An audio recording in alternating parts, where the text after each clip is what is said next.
नमस्कार दोस्तों।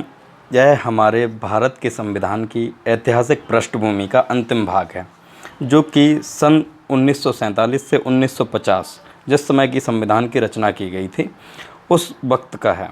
तो सबसे पहले हम लोग जान लें कि स्वतंत्रता प्राप्ति के पश्चात सबसे महत्वपूर्ण कार्य हमारे सामने था एक ऐसे संविधान की रचना करना जिसके माध्यम से हम उन उद्देश्यों को प्राप्त कर सकें जिसके लिए हमने स्वतंत्रता की लड़ाई लड़ी थी। वह एक कठिन कार्य था, हमारे सामने अनेक कठिनाइयाँ थीं। कैबिनेट योजना के अनुसार नवंबर 1946 को संविधान सभा के सदस्यों का चुनाव किया गया। कुल 296 सदस्यों में से 211 सदस्य कांग्रेस के चुने गए और 73 मुस्लिम लीग के, तथा शेष स्थान खाली रहे।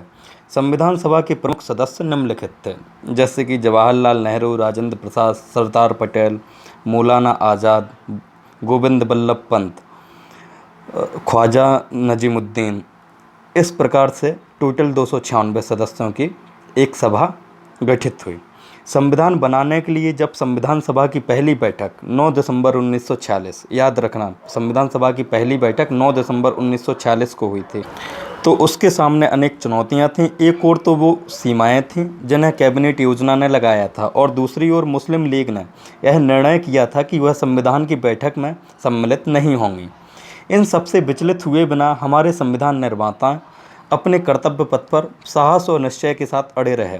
घटना चक्र तेजी से घूमा और 3 जून 1947 को यह निर्णय हो गया कि देश का विभाजन होगा। 3 जून 1947 को देश के विभाजन का निर्णय लिया गया था। इसके पश्चात मुस्लिम लीग के असहयोग का कोई महत्व नहीं रह गया। अगस्त 1947 में स्वतंत्रता अधिनियम पारित होने पर भी बेस परिसीमाएँ समाप्त हो गईं, जो कैबिनेट प्रतिनिधि मंडल द्वारा संविधान सभा पर लगाई गई थीं।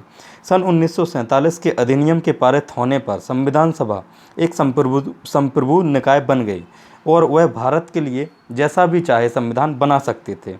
वह कैबिनेट मिशन की सीमाओं के भीतर कार्य करने के लिए अब बाध्य नहीं रह गई, और इस दौरान इसमें अनेक संशोधन किए गए। संविधान सभा के 11 अधिवेशन हुए, टोटल 11 अधिवेशन किए गए थे।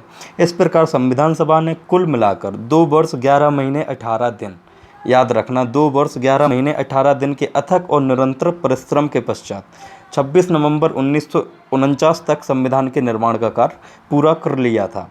संविधान के कुछ उपबंध तो उसी दिन अर्थात 26 नवंबर 1949 को प्रवृत्त किए गए और शेष उपबंध 26 जनवरी 1950 को प्रवृत्त हुए, जिसे संविधान के परिवर्तन की तारीख कहा जाता है।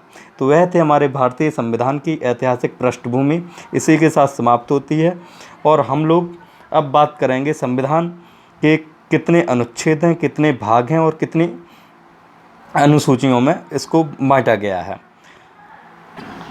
तथा क्या संविधान की विशेषताएं हैं और इसकी प्रस्तावना में क्या बताया गया है। तो अगले लेक्चर में आप लोगों को बताने वाला हूं इसी से संबंधित समस्त जानकारी।